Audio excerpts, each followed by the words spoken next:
BRS MLA Vivekananda Goud మీడియాతో మాట్లాడుతున్నారు. ప్రత్యక్ష ప్రసారం ద్వారా చూద్దాం. వారి హైకోర్టులో దాఖలు చేసినటువంటి మహేశ్వర్ రెడ్డి గారు దానికి రాకుండా మళ్ళీ కాంగ్రెస్ పార్టీ ఎమ్మెల్యేని బీఆర్ఎస్ పార్టీ ఎమ్మెల్యేని ఎవరు దానినాయకులు ఉన్నారో వారిని కాపాడే ప్రయత్నం మళ్ళీ మహేశ్వర్ రెడ్డి గారు కూడా పూర్తిగా ఈ ప్రభుత్వానికి సహకరిస్తున్నట్టు స్పష్టంగా తెలుస్తూ ఉన్నది.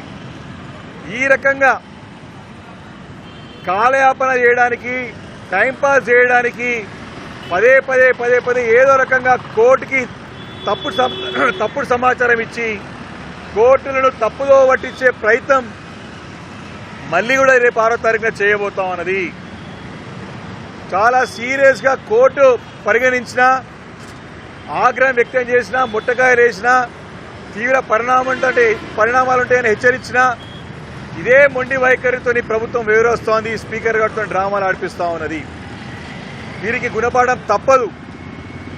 న్యాయస్థానాలంటే కూడా గౌరవం లేకుండా ఈరోజు కాంగ్రెస్ పార్టీ వివరిస్తూ ఉన్నది. రాహుల్ గాంధీ గారు ఢిల్లీలో నీతులు చెప్తారు, ఇక్కడ కాంగ్రెస్ పార్టీ గోతులు తవ్వుతా ఉన్నది. క్లియర్గా ఒకటి కాదు రెండు కాదు, ఈరోజు ఆధారం లేవని చెప్పేసి స్పీకర్ గారు పిటిషన్లు కొట్టేస్తా ఉన్నాడు. ఇప్పటికీ 8 మందికి క్లీన్ చిట్ ఇచ్చినాడు. వారందరూ బీఆర్ఎస్ పార్టీలో ఉన్నారు, కాంగ్రెస్ పార్టీలో లేరు. ఇలాంటి ఆధారాలు లేవంటారు.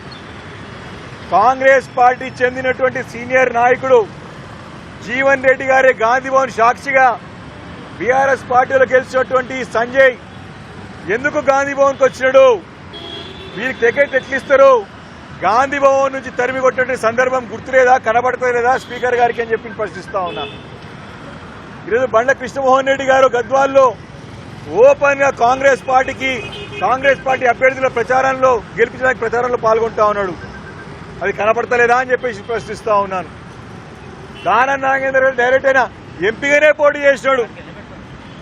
కడెన్ సిఆర్ గారి కూతురు ఎంపీగా కాంగ్రెస్ పార్టీ ఎంపీగా పోటీ చేసే ప్రచారం చేసి బాహటంగా పోస్టర్లు వేసుకుని సోషల్ మీడియాలో కూడా ఆయన సొంతంగా ఉన్నటువంటి హ్యాండిల్లో ప్రచారం చేసుకున్నాడు.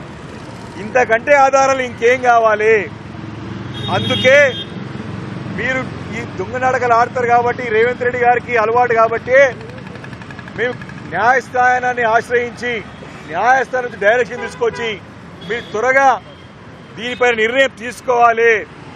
ఏ నిర్ణయమైనా సరే ఆ నిర్ణయాన్ని కోర్టులో మేము ఖచ్చితంగా తీసుకువెళ్లి కోర్టులో ఛాలెంజ్ చేసి సరైనటువంటి న్యాయం కోర్టు నుంచి వస్తుందని నమ్మకం, విశ్వాసం మాకున్నది.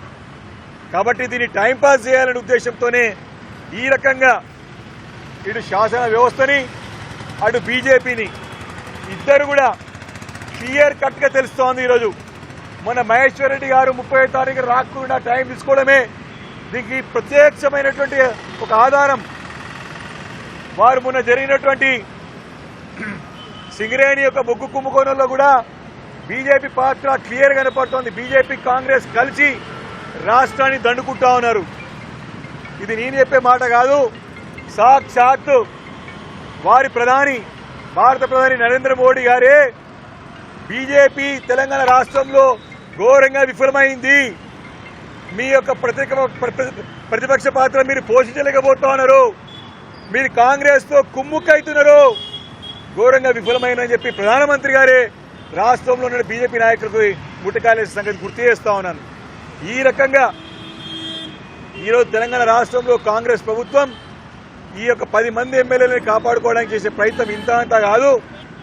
ఆ ప్రయత్నంలో భాగంగా న్యాయస్థానాలను కూడా మోసం చేస్తూ ఉంది ఈ ప్రభుత్వం అని చెప్పి మనం చేస్తా ఉన్నాను. 2023 ఎన్నికల్లో, శాసనసభ ఎన్నికల్లో ప్రజలకు మోసం చేసి అధికారంలోకి వచ్చింది. అబద్దాల పునాదులపైన అధికారంలోకి వచ్చింది. పార్లమెంట్ ఎన్నికల్లో, పంచాయతీ ఎన్నికల్లో, ఇప్పుడు మున్సిపల్ ఎలక్షన్లో ప్రజలు పదే పక్కదో పట్టించే ప్రయత్నం చేసి అబద్దాలు చెప్పి దేవుళ్ల మీద తోడు తిని దేవుళ్లను కూడా మోసం చేసినటువంటి పార్టీ కాంగ్రెస్ పార్టీ, రేవంత్ రెడ్డి సర్కార్.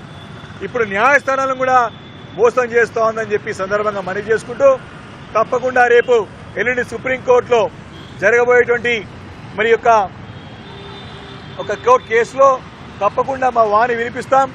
ఏ రకంగా పక్కదో పట్టించే ప్రయత్నం చేస్తుందో తెలియజేస్తాం.